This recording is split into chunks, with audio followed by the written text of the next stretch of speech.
დავით კიფიანი და შოთა ხინჩაგაშვილი თბილისის დინამოს ვარსკვლავი გუნდის ასები.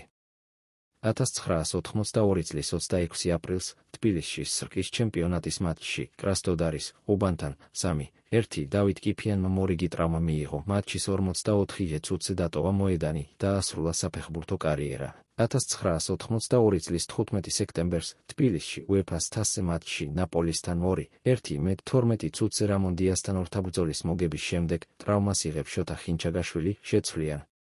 შოთა ხინჩაგაშვილმა ამ მატჩით დაასრულა საფეხბურთო კარიერა. 1982 წლის 13 დეკემბერს ავტოავარიაში დაიღუპა ვიტალია დარასელია თბილისის დინამოს ვარსკვლავთა გუნდის კიდევ ერთი უმნიშვნელოვანესი ფეხბურთელი ასი.